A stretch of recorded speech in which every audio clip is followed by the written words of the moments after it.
private one. Go ahead. Thank you. Take care of the whole thing. We'll bring the Bureau of Public Works special meeting, committee meeting on Monday, September 8, 4:30, and ask for the public comments, if any, regarding agenda items. Anybody on the phone? Do we know? There are some. But we do have a quorum. We do have a quorum, yes. Seeing none here, any on the phone, public comments, now's your chance. Otherwise, we'll move on to the slot assigned to the consumer advocate. Is she with us? I don't believe so. She's not here in person. I don't see her online. Not here, okay. Very good. We'll move on to item number 4, approval of the meeting minutes of the previous meeting in June. You'll all excuse me for my voice, but allergies in Connecticut never seem to stop. So that's what I'm faced with. Anyway, we need a motion for the approval of the minutes. Adoption. A second. Thank you, sir. All in favor of moving the minutes? Say aye. Aye. Any opposition? Any abstentions? Unanimous. Thank you. Number 5. We have a couple of items that pretty much just need to be moved along. Certainly, questions are always in order, so feel free along the way. So the first item, number 5, is the consideration and potential action for an encroachment agreement for the MLK, that was MLK Apartments on Van Block Avenue in Hartford. Can we have a motion to move it forward? So moved. Hello? We get a motion? Yes. A second? Thank you. Thank you. Who wants to present this? Susan. Good afternoon, Susan Negrelli, Director of Engineering. Usually Mike Curley presents these encroachments to you, but he's on vacation this week, so I'm up here.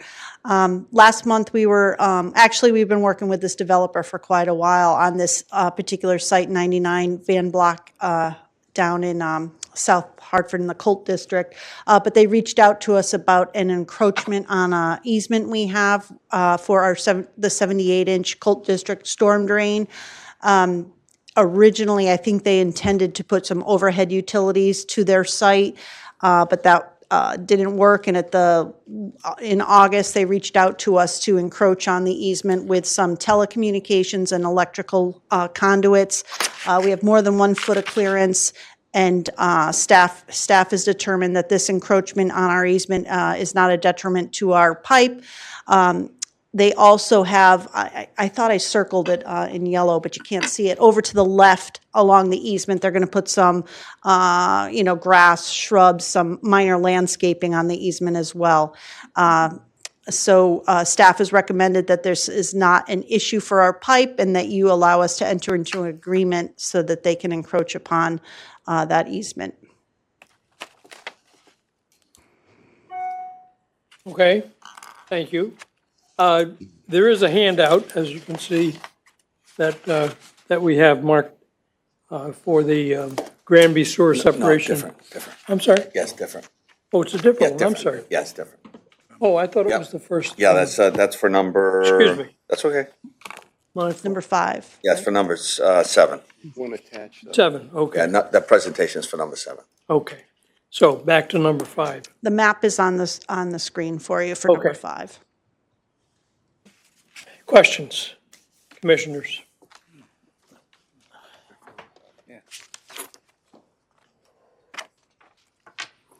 No committee member questions? we're asked to move this forward to where? The district board tonight. Okay. That's it. Ready to go. Move it forward. Make a motion, someone? To move, Okay, thank you. And it was a second. Yes. Okay, sorry. So all in favor of moving this to the board at tonight's meeting? Aye. Say aye. Thank you. All right. aye. Against?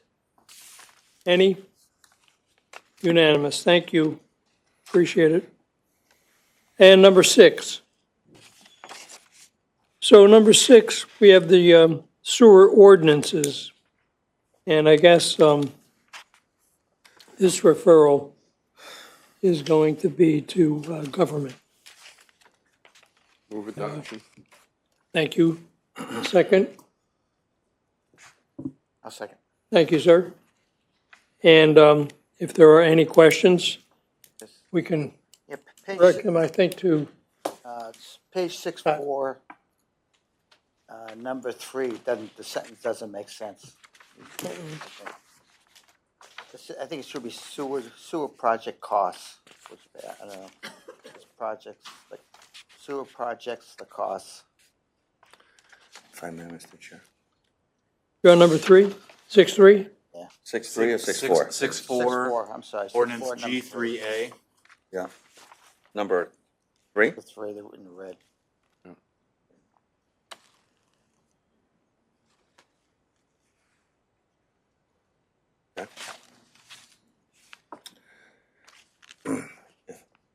If I may, Mr. Chair. Oh, please. Yeah. Yes, Scott. So there's a lot here, and without getting into the specifics, I'm happy to, but I would just like to kind of explain the whole logic of these ordinance changes. We already have a couple of ordinances changes that are waiting to go to government, right, John? We've got the MS4, and we also have this stormwater new versus existing development, which I know we've had lots of discussions on. The changes that we're making here complement all of those changes. And what we're trying to do in this group of changes is the ordinances associated with the stormwater improvements, new versus existing. We reference a number of times the concept of cost-sharing agreements with developers. And for example, Arrowhead, which we've already executed, Albany, there's a number of, Woodland, there's a number of projects we've already actually executed. The next, hopefully, would be the Bushnell South and those kinds of projects. But that cost-sharing agreement is built into that stormwater ordinances that's yet to go to government. These changes help us utilize the ability to receive those funds. So for example, on Arrowhead, the agreement was the developer gives us $200,000 and then we build the storm sewer system, and it's a cost share agreement so that they don't have to build on-site retention systems as required by the ordinances for the city and for the state. We don't have a true way in which to receive that money except just bring it into the sewer side, and then we can keep track of it on the sewer side. But what we're trying to do is utilize an existing accessible sewer fund, which we already have, which is mainly used for layout assessments. So all of the connection charges that we get from developers, it goes into the accessible sewer fund, and we use those funds for layout assessment type projects. So we're building a sewer system for a neighborhood that might have 4 homes on it, and we're only going to collect, pick a number, $500,000, but the project costs us $1 million. So the accessible sewer fund, we use those monies to help fund projects either through debt service or through PAYGO to do those kinds of those kinds of layout assessments. We don't have a mechanism to do the arrowheads. We don't have a mechanism to do the cost-sharing agreements with Bushnell Souths of the world. And so what these changes do, it allows us to take money from developers, put it into the accessible sewer fund, So that's what these changes are. Now it'll be used for both. It'll be used for layout assessment, and it'll be used for these cost-sharing type agreements. And we will put that money in, and then the board, one of the concerns we had with the previous stormwater ordinances was, I know Commissioner Gale was very concerned, if you get this money for this development here in Hartford, we want to make sure you're not spending it in West Hartford, right? So the money will come into the accessible sewer fund. It will be assigned a number, a contract project number that will be approved by the board on an annual basis, just like you approve the CIP projects in the integrated planning projects. And that money cannot come out of that account until the board approves us to do it. So this is a way of us using the existing accessible sewer fund. And the problem that we have is we don't have these developments pop up out of nowhere in the middle of the year. We have no way to actually fund it. So that's why the accessible sewer fund is really important. The other component to this, which we've modified in the ordinances, is the way in which developers pay their connection charges. We haven't been quite consistent at the MDC in terms of if it's simply a connection charge, the assessment has already been made and paid years ago. The only thing they have to do is make a connection charge, and we call them now supplemental assessments. We used to call them, help me, John. Intensification. Susan always finishes my sentences. Thank you. Intensification. We use that for 777 Main, but the question is, in most cases, we've made the developer pay cash. It's upfront. Connection charges $1 million, whatever the number is. It's cash. It's paid in full at the time of the approval of the DPA. There has been cases where we have allowed payment plans.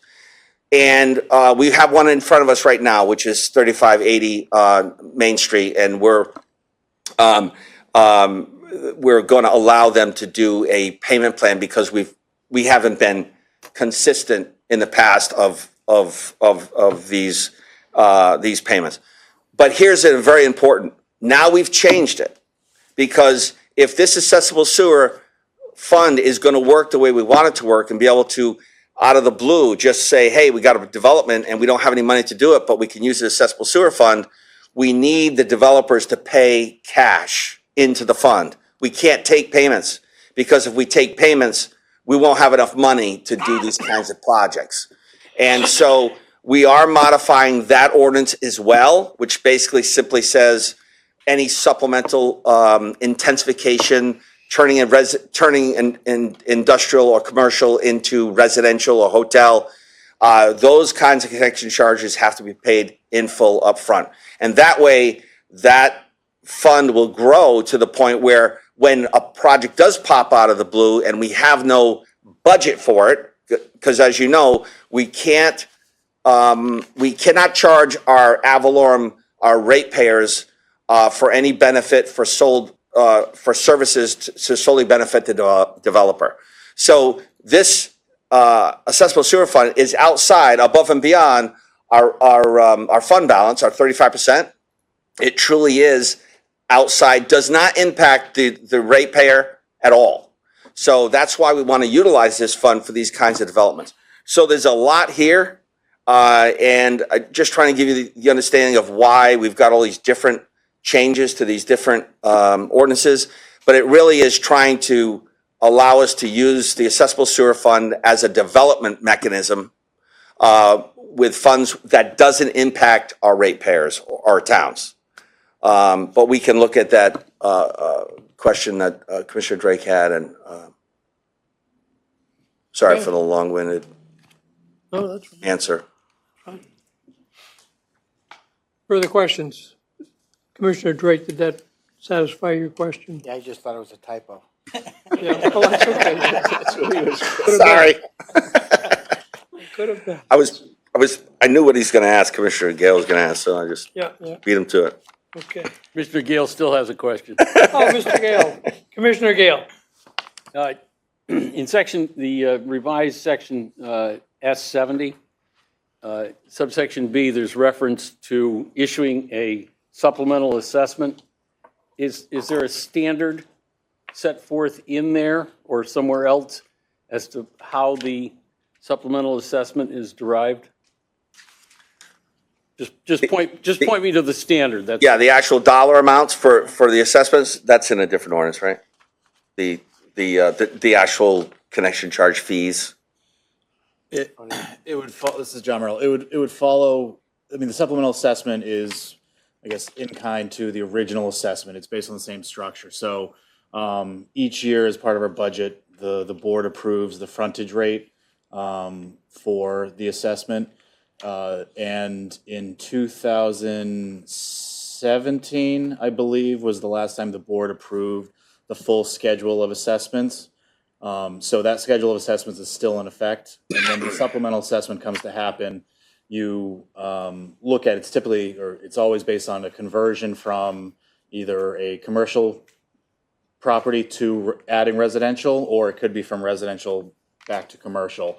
And so the property gets credit for what the original assessment was.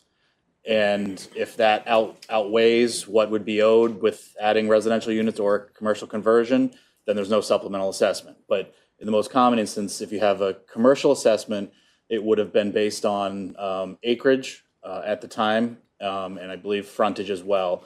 But then if you add 100 or 200 residential units in that schedule of assessment that was approved back in 2017, it has the rate of, I believe, $1,655 per residential unit. So when you add the residential unit into the supplemental assessment, it results in a balance being owed for the supplemental assessment. So there's not a specific ordinance that has a dollar amount, but the schedule of assessments was approved in 2017, I believe, and still in effect. so you'd assess, in essence, it's like your new construction, you pay what the rates are today, but you get a credit for what you paid in the past. Absolutely. And it's not a dollar amount credit, it's based on the acre. If it was 3 acres, if they paid $13 an acre back in 1930, they get credit for 3 acres at today's charge. Oh, okay, all right. Might need to know more about that, but I'll save it for the next committee. Thank you. And that's exactly how we handled all of the supplemental assessments, 777 Main, all of them follow the same logic. And we went to court over that. Correct. That was an issue that was resolved in court.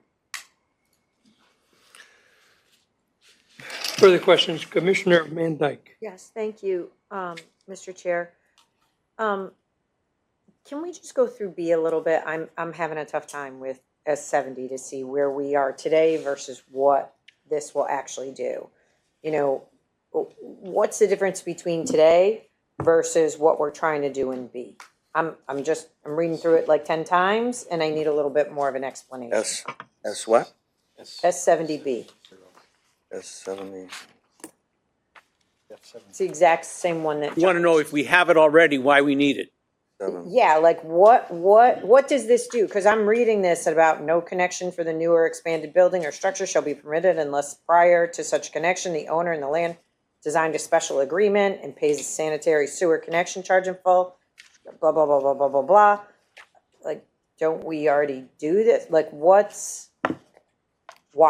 I guess that's what I'm just trying to figure this out, why we're adding B. So let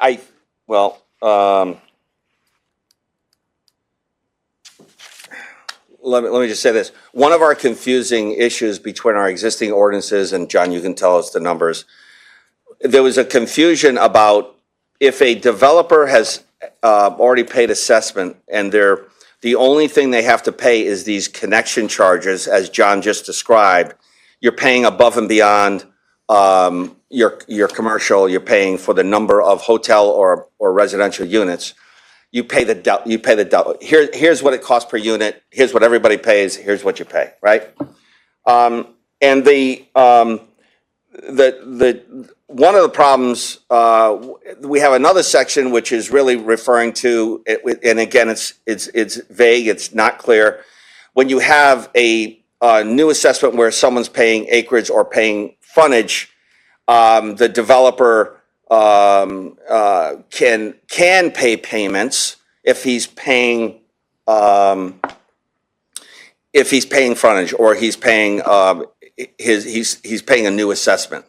So it's very vague between the two, and what we're trying to do is clarify it to say, if a developer has a property that's already been assessed, and there is no frontage charges, because the other ordinance, John, references frontage charges, which one is that?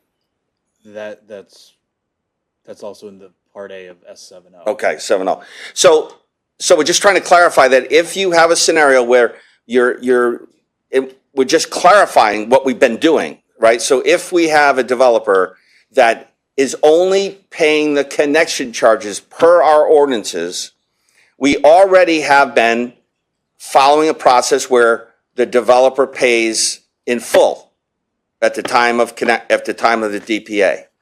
And,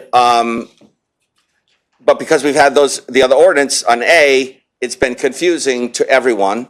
And so we're simply trying to clarify that if you only have a supplemental assessment, just connection charges, you pay in full. And it's really that simple. We're not changing anything. We're just clarifying what we've been inconsistently doing. And if I may, Mr. Chairman? Chair, Please. yeah, please, John. Right. If you could interpret that, that would Yeah, be good. I know. I'm I with you. appreciate that. John Myrtle, I think part of your question is why paragraph B? Why are we adding this in? Yeah, and it seems, and just to add further to that, are we imposing any other restrictions or changes in this, or is this really clarification? Because as I'm reading this, it sounds like to me that we're adding more restrictions here. And so the reason for subparagraph B is because the general statute reference there, 7-249, that allows the MDC and other water pollution control authorities to issue supplemental assessments. That was the 777 Maine case that was mentioned. We don't have any ordinance that references supplemental assessments. So we went to court verified our right to issue supplemental assessments based on the statute.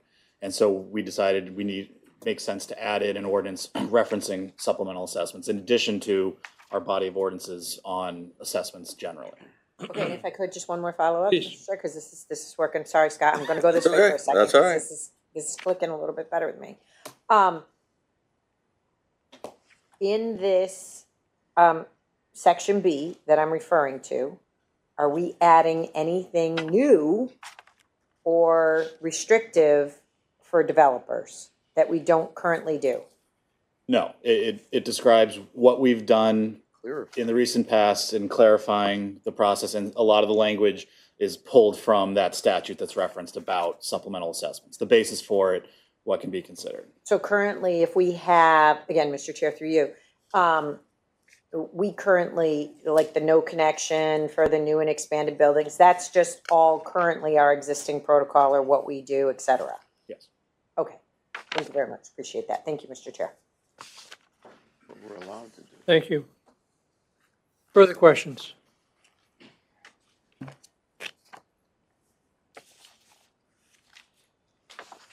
No further questions Well, just at the table and none? Commissioner Torres. Oh, I'm sorry. just a Commissioner question Torres. here, just, was it, section, G3C, D, actually. D. And then there was a section here that was taken out, where it talks about the surplus of the fund. And what was taken out was maybe recommended by the Board of Finance. That was taken out, approved by the district board. Was there a particular reason why the Board of Finance is not being given the opportunity to weigh in on this, on any, before it goes to the district board without recommendation? This is John Myrtle. The reason for that, I mean, if you read the end of that ordinance in full, it's maybe recommended by the board, maybe recommended by the Board of Finance and approved by the district board, or in the absence of such recommendation, by a vote of the district board. So it already says that it's Board of Finance isn't required. So it kind of seemed, I guess, redundant or superfluous. And that was the reason. As currently written, it's not a requirement for the Board of Finance to take that action. The board ultimately has control and final say on that. Yeah, but the board always has final say over everything. The whole point of having committees or finance committees is when, in this particular case, it would seem to me that you have a group of individuals who kind of have, the big view of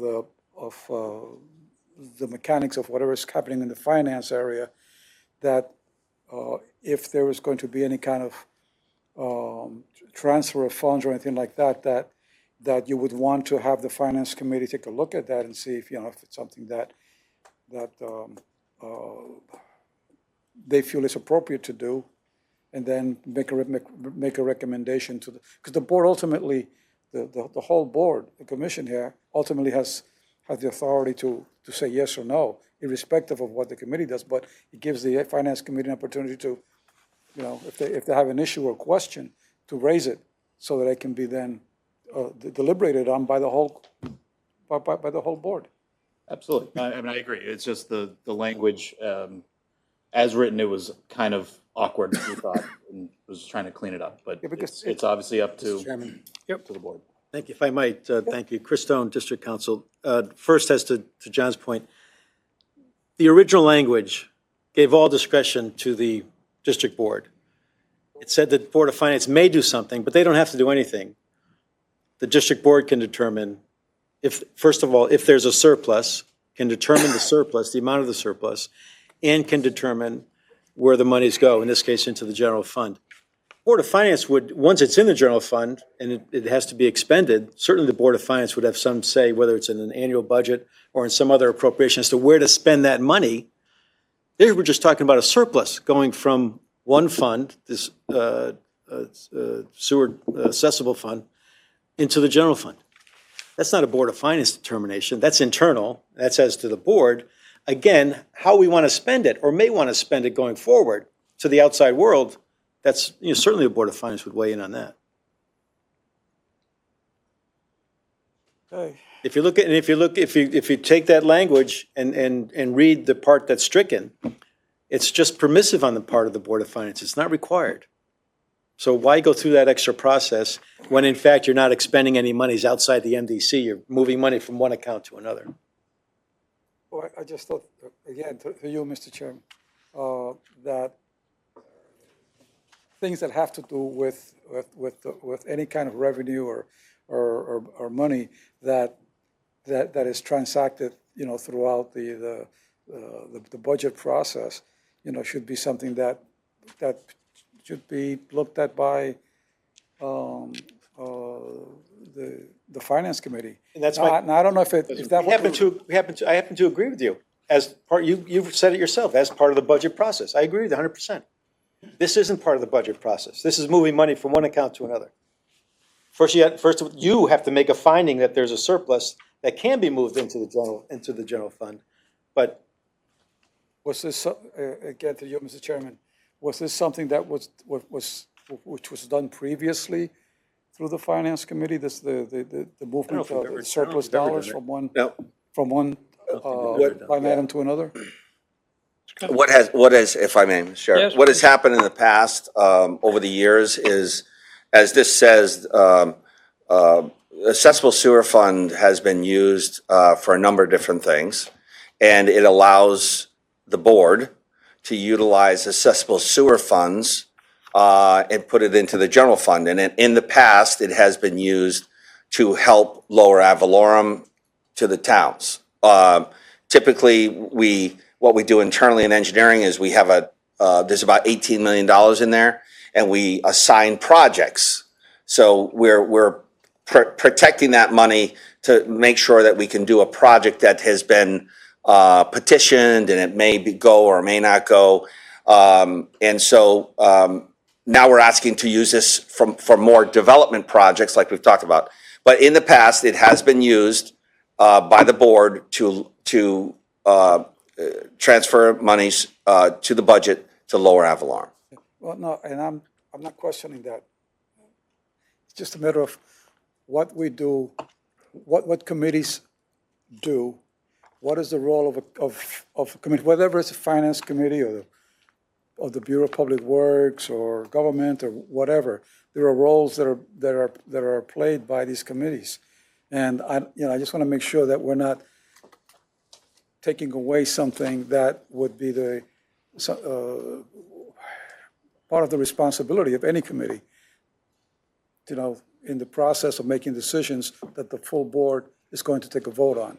And so that's why I raised the question here, is that, do we disenfranchise the committee, from making recommendations or providing feedback to the full board by doing this or not? How we did this in the past is a different, at this time, if we do this. Want to take a whack at it? Yeah, Go well, ahead. is the question, are you doing something with an ordinance that would require a statutory change in the legislature? Is that what you're raising, Cal? No, no, it's just internally, how we do business. How our committee, and I'm not on the finance committee, but I'm just looking at, because I know in the past, decisions that have to do with expenditure or movement, is run by a committee, and then the committee gives its feedback to the group and says, yeah, it's fine, it's just a good idea, or no, we don't think, and these are the reasons why. And then the board, votes on whether or not it wants to move that surplus. That's what I'm saying. I'm just raising the issue of are we doing something different that takes away any of the authority of the finance committee to provide The answer is no. feedback to the full commission? If I may, Yes, please. the answer is no, and I would say that what we're proposing is actually going to give finance more involvement in the accessible sewer fund, because right now, what happens is the MDC engineering department decides, obviously we need approval from the board for projects, but that $18 million is assigned projects on an Excel spreadsheet. It didn't come to the board for approval. And what we're proposing is that we're going to utilize that $18 million and any future monies that come into this account for not just accessible sewer projects, for development projects.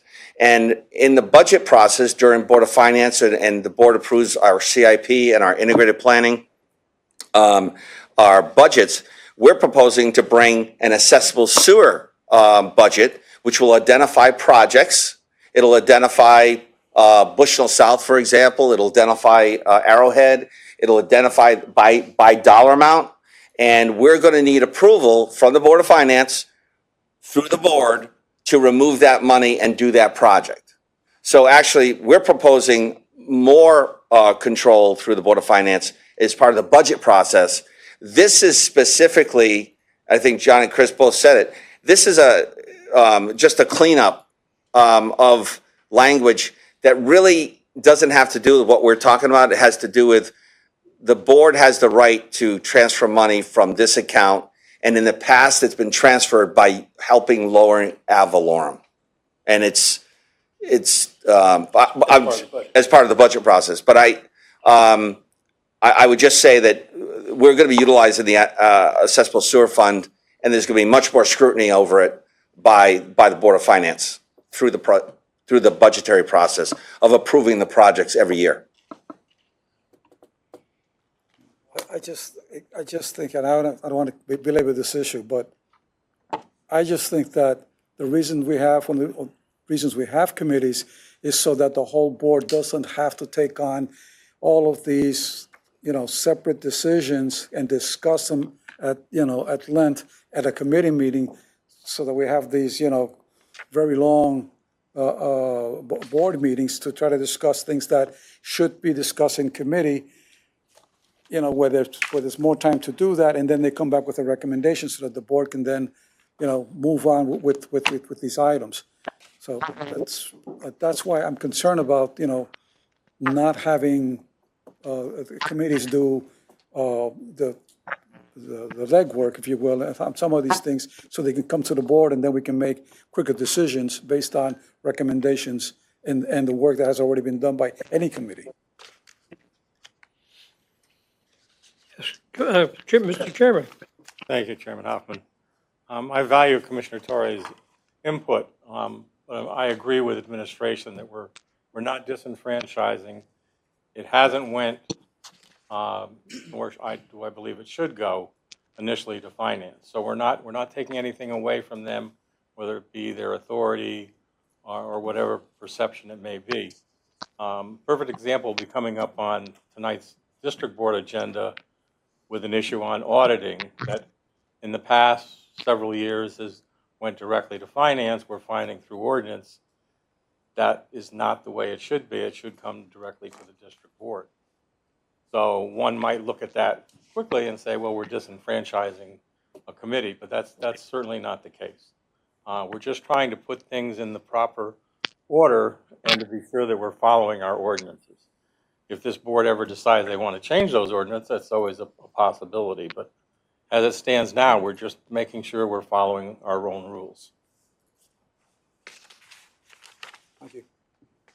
Anything further, Commissioner Torrance? Not from me. Okay. Your questions were satisfied. Yes, thank you. Further questions? 90 earlier. I was Seeing none, we do have a motion to move this to government. That's on the floor. And we had a second, so we're good to go. Any further questions or comments regarding this issue? All in favor of moving this to government? Say aye. Aye. Any opposition? Hearing none, unanimous. Thank you. Number 7,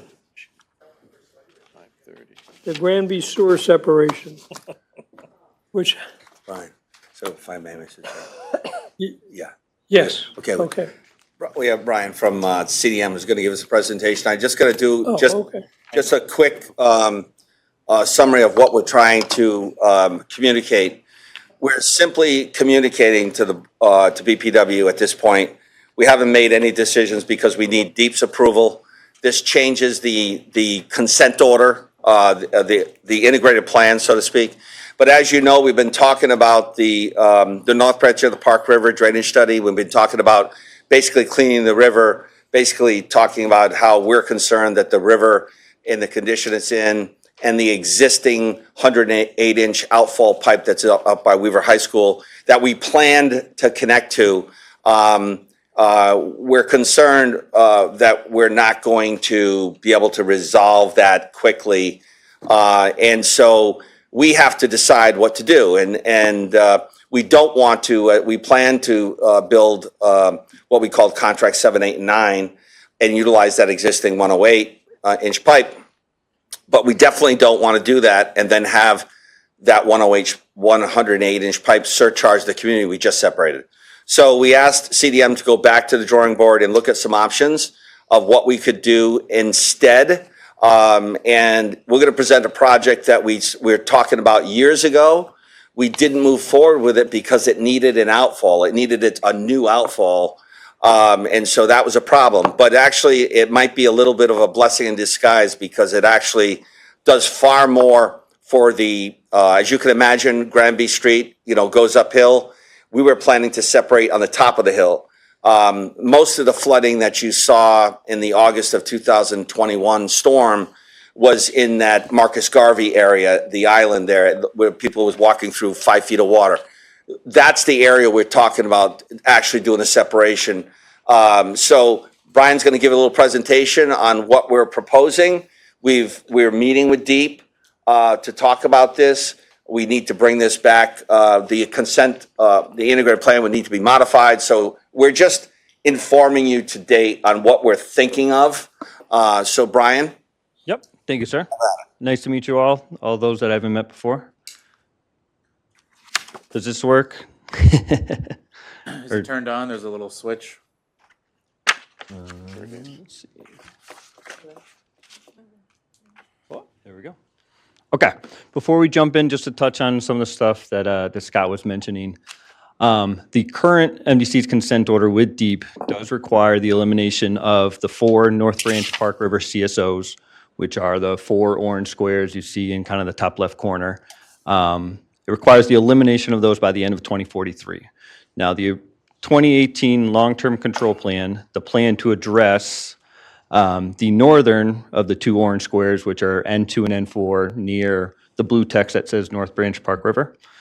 The plan to eliminate those was a combination of sewer separation in the Granby Street area, which we'll get into, as well as upsizing the interceptor that runs down Homestead Avenue, which is downstream of those CSOs. That was the original recommendation, and the first step towards on that kind of journey was performing a drainage study of the North Branch Park River drainage area jointly with the MDC and the City of Hartford together. Now, the drainage study, 2 main components of it. You had on one end, you had assessing the actual river itself for the city, and then you had additional preliminary design of the sewer separation area of Granby Street. Now, for the river assessment, the major task was walking and assessing the river essentially from the University of Hartford, Bloomfield, West Hartford kind of town lines all the way down to where the river enters the Park River Conduit on Farmington Ave. So the task was to assess it and identify any deficiencies. So that would be down trees, large sediment blockages, trash, debris, severe eroding, anything like that. And then wrapping that into a technical memo where we obviously identified all these deficiencies and then made some short and long-term recommendations to address those. For the preliminary design of the sewer separation, we TV'd the drains. The storm drains also had temporary meters installed in them to assess their condition and how they performed during wet weather events. That information was wrapped into update of the hydraulic model of the combined sewer area. And plan and profiles using that information, using that model, were then cut for the proposed preliminary storm drainage sewer separation in that area.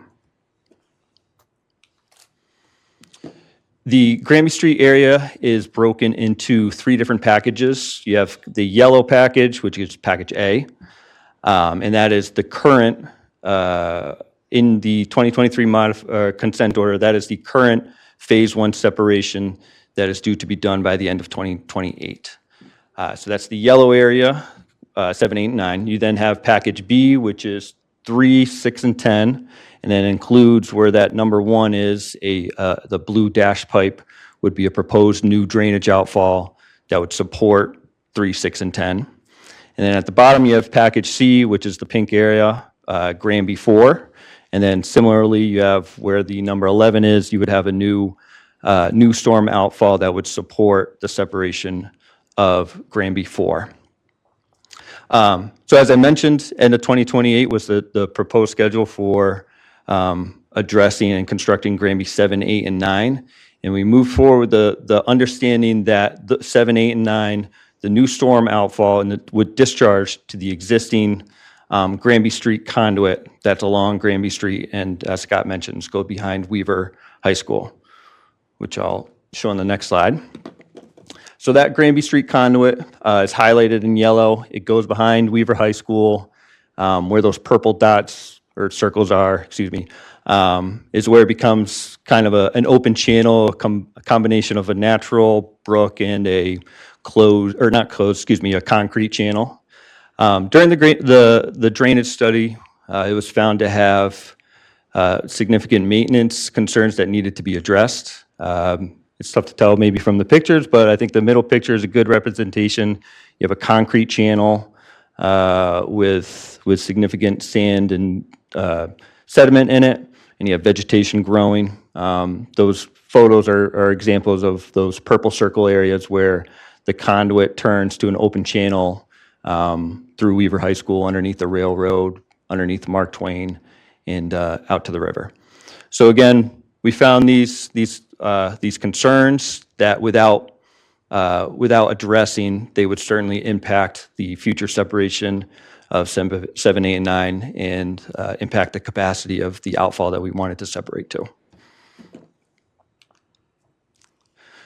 So with those findings, the recommendation is to essentially delay the separation of the Granby 7, 8, and 9, the yellow area at the top, and instead move forward with the separation of Granby 4 and Granby 11, Package C, which again, Granby 4 is the separation within that area, and then Granby 11 would be a new storm outfall through the Westbrook Village area. This would allow the city time to address those maintenance concerns.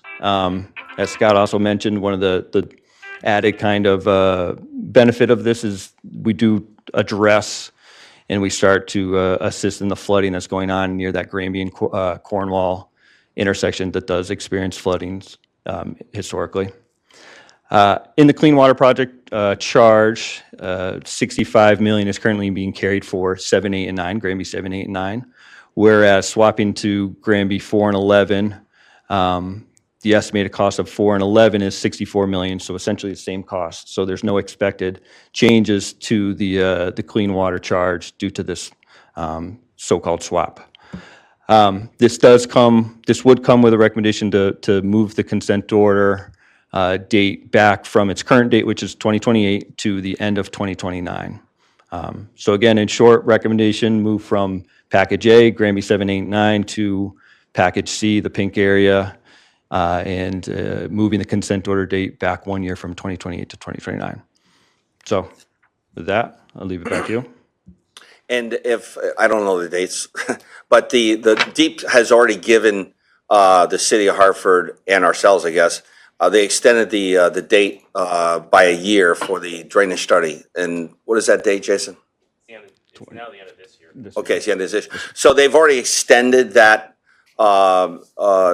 study date. So what we believe is this is actually, again, a blessing in disguise. It's going to have more impact on the people who are actually getting flooded on the lower end of Granby.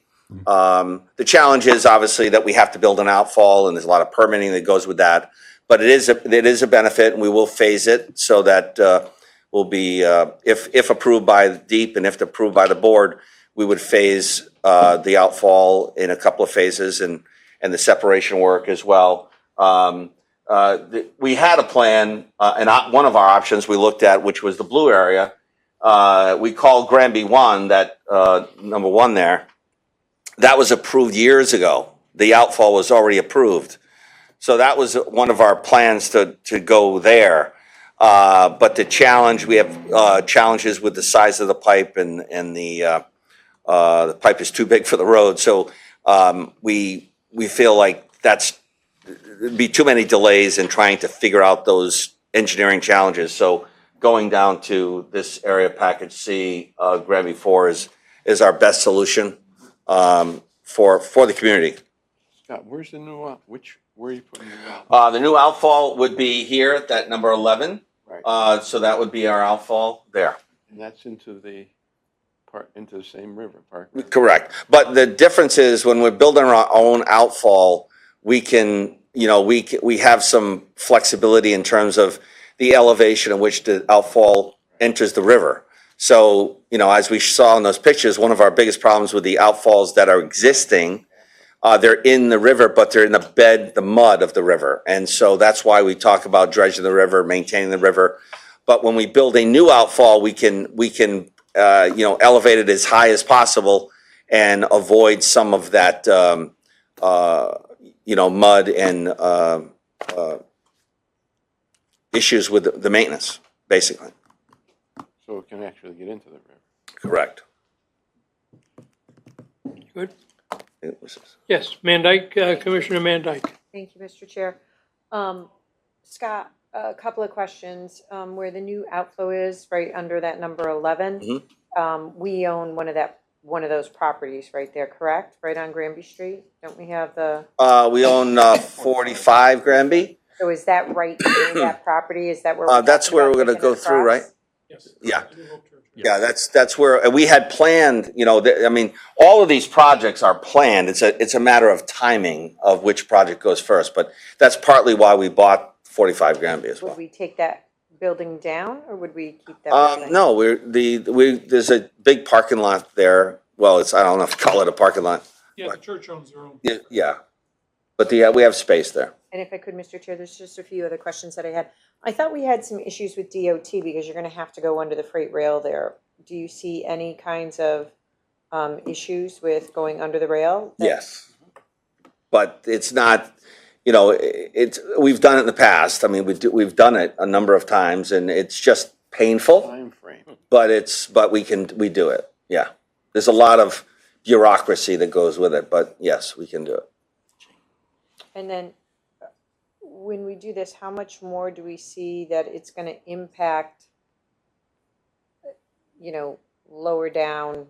I know we've got some property owners right there on the, what do I wanna say, the west side of Scarborough. the Park River. Is it going to increase the challenges when we add number 11, the outflow? Well, we've said this in the past, and we've said this to the city, the more MDC, we got two issues, right? The more the MDC separates, the more we dump clean water into the river.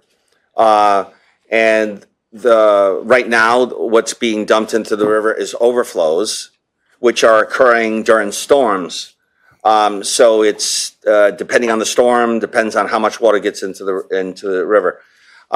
But as we separate, you're going to have consistently stormwater going directly to the river. You're not going to wait for an overflow. It's going to go there directly, right? So as part of separation, you're going to start to increase the flow to the river, and that's why maintenance is necessary. And so our concern is we don't want to connect. We have no other place to put the water. It has to go to the river, and we want the river to be cleaned and maintained for a lot of reasons, but we also want to make sure that our outfall isn't subjected to the condition of the river. So by designing our own outfall, we can set the elevation so that we don't have interference with the existing conditions. And then last question, Mr. Chair, if I could. If I can go back to the study for the Park River. So are we just on a hold with that study right now? Because I know we've been waiting for a presentation on where we stand on that. We got a draft one about a year ago, I think. Right. Was the last time that we had a presentation on that. I'm just wondering, are we gonna be seeing that in one of the committees or at the board meeting about where we are with that and what's happening? Yeah, the answer is yes. We've been running and chewing gum at the same time, so we realize that this is a result. We've been working on this solution, but we do need to bring and finalize that report, both between us and the city of Hartford. We were just trying to agree with the city on what we were going to do and how we're going to do it, and I think the city likes this concept as well. So we will finalize that and have it for the next BPW meeting. Thank you, Scott. And sorry, not to interject, but I know you had questions about the outfall, where 11 is. It's tough, the CSO, the existing CSO N4 is right near there as well with a 50, I believe it's a 54 inch, outfall. So there is a temporary solution where package C could essentially be, some of that separated drainage flow could connect to that existing outfall while the proposed new outfall was being constructed. Thank you. So we will get back, we got to go to DEEP, we got to talk about this with DEEP, we need to bring it back to BPW and then to the full board, if so, we can get approval from DEEP. Commissioner Drake. The 1 year delay is not due to us, it's just to help the city of Hartford do their stuff the extra year. Well, this delay would be, we've been honestly, 7, 8, 9, we should have been in construction by now.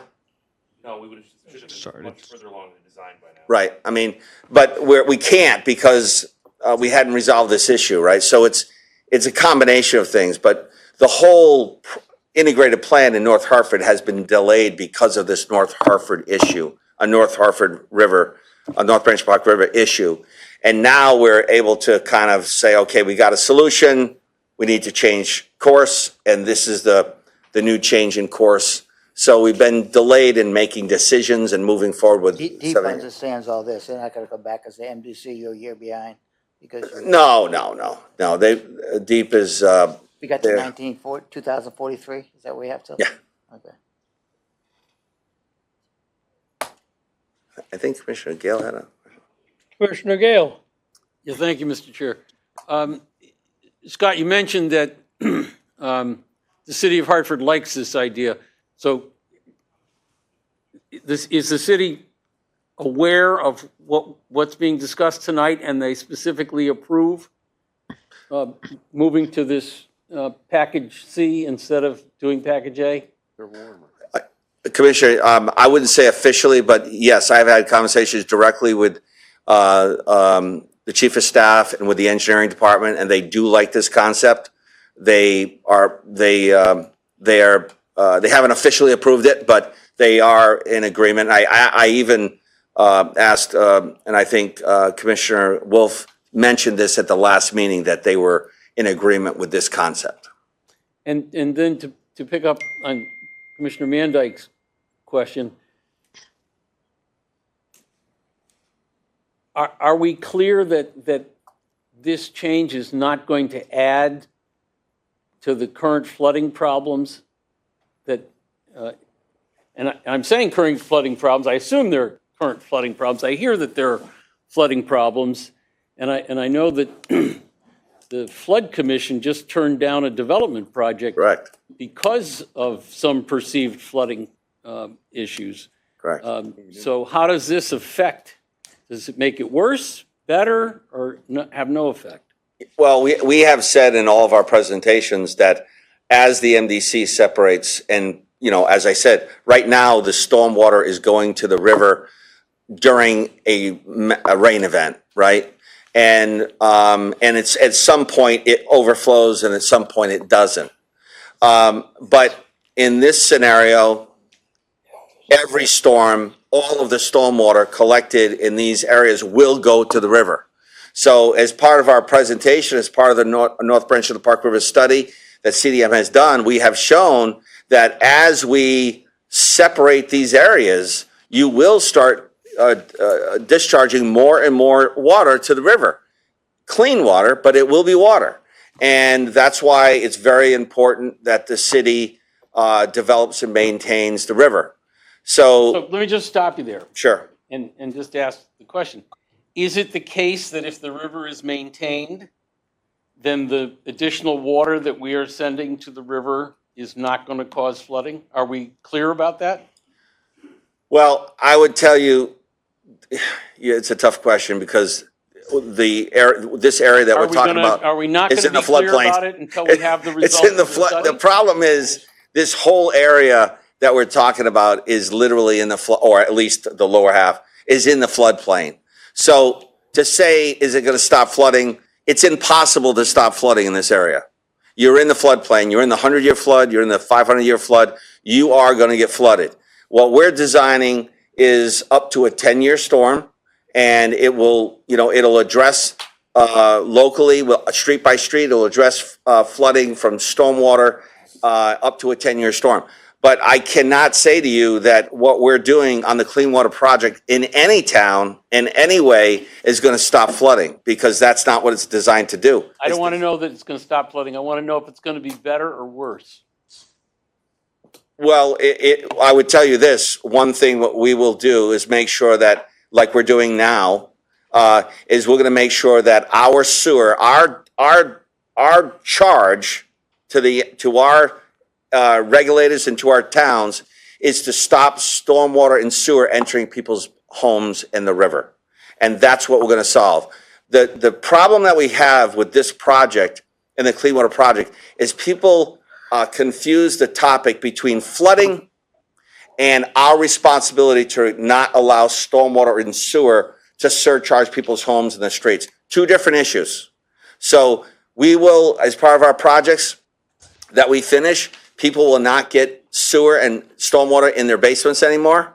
But the same people who aren't getting sewer and stormwater in the basement from our pipe, because that's what we're regulated to do, will still get water from the neighborhood. We'll still get water running down the street that will come in their backyard and go through their window in their basement, or cracks in their foundation. And that's the challenge that we have, is it's very difficult to explain to the public the differences between the two issues. So we will achieve our goal, the mandate from EPA and the state that says, you're not allowed to let your sewer pipe surcharge a street up to a 10-year storm, and the basement up to a 5-year storm, and the SSOs a 25-year storm. That's our mandate. But every other storm above and beyond that will do whatever it's going to do. And that's the challenge with the Clean Water Project, is most people don't realize we're spending billions of dollars and we're only solving a very small portion of the flooding as it relates to, our sewer system. Most of the areas are designed to a 1-year storm. So I can't say it's going to stop the flooding, because the reason why we're out in North Hartford today is because of a 240-year storm. Everything we're doing up there is because of a 240-year storm. None of this pipe that we're installing will handle anything more than a 10-year storm. That's what is the requirement. But we couldn't afford to handle a 200-year storm. You could not afford it. We'll spend $4 billion in the next few years. You'd spend hundreds of billions to every pipe. Every street would have a 20-foot diameter pipe. And that's just it's not feasible. Scott, what about the conduit itself? I mean, getting into the conduit is got to be a problem with. Yeah, but remember, the conduit, the tunnel that we designed is only to handle overflows up to a 1-year storm in most of the areas, and then there's 6 on Franklin Avenue that have to be collected and eliminated to the Weathersfield Cove.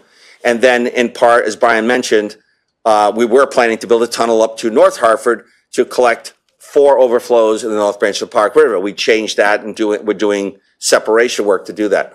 But the tunnel is only collecting, certain storms, but they're not going to have it's not going to have the capacity to handle. You can't even. It's like a straw. You're trying to siphon water off of a street with a straw to fill a tunnel. All of the pipes to get to the tunnel have to be bigger, and then the tunnel would have to be bigger. And that's why we always say MDC is not a stormwater company. We're a sewer company trying to get stormwater out of our system. And the confusion comes down to MDC's Clean Water Project is going to solve the flooding problems in Hartford. No, it's not. The entire area in North Hartford was built in the floodplain. You will never solve the flooding. Railroad goes through. And then the railroad was there first, but the railroad acts as a dike, and it blocks the water from going to the river. And that's why the majority of those homes up along the railroad, the she shed floated down the river, because the people's backyards are 5-6 feet below the road. And so that the water just migrates to the lowest point, and it flooded the entire community. Sorry. That's right. Commissioner, does that satisfy? Yes, while he was talking, Okay. Commissioner Wolf texted me saying, "We like it." Good. It was 3 words. It was much easier. Scott, couldn't we buy a lot of houses for $64 million? Yep. Yeah, I know. Sure. Wouldn't that be, I understand it, but I remember you guys did a presentation here a few months, maybe half a year ago, and it basically said all that should have been built on. And Correct. Again, maybe 64, you buy houses. Right. Take them down. I don't know, it's ugly, but it seems like a waste of, Thank you. you can't fix it. Right. Thank you, Commissioner The Drake. more severe the storms become, the more difficult the problem is. Thank you, Brian. So Buy it written down. we were only issued a report. We don't need to take any action. we move on to number 8. And I will just ask for the chair, Chairman Curry, just to say what he might like to do with this number 8. This was added to the agenda at the request of Commissioner Bush, who is on the phone, I understand. But we're up against the district board meeting, which is already overdue. So we're in a bit of a quandary. Would you like to comment on how to? Mr. Chair, I will repeat what I told all chairmen of committees, that I will never tell a chair how or what to do with their own meeting. So if you decide that you want to postpone action on this, would be your call, not mine. I think that's the better choice at this point. So I will make that executive decision. Thank you for your advice. And we'll just move on because we do have to wrap up this meeting. So we'll move it forward as you mentioned. All right. So number 9, we have opportunity for any public comments. I don't know if anybody on the phone has a public comment. I don't see just one person here, and we'll have that person go ahead. Hi, it's Liz Tavelli, Independent Consumer Advocate. I just wanted to. Sorry, say your name again, dear. Liz Tavelli. Thank you. Yeah. I just wanted to clarify from the, earlier in the discussion today, I just saved it. Basically, it's a question, and if it can't be answered now, perhaps at a later date. But I wanted to clarify with regards to this accessible sewer account, if any of the ad valorem or ratepayer funds go into that account, or that's purely made up of these developer funds. So I'll just pose that question for now. Thanks very much. Thank you for raising that. Any further comment from the public? If not, we'll move on to number 10 for commissioner requests for consideration of future agenda items. Speak now. I'm sorry, Commissioner Curry. Thank you. Yes, I'd ask the chair consider adding an agenda item addressing an update concerning Weathersfield, specifically Weathersfield Cove as it relates to the Clean Water Act. Okay. We'll make sure it's done. Thank you. Seeing no further hands raised, we'll just call for the proper motion because we do have a board meeting. That's it. Second. Thank you. Thank you all.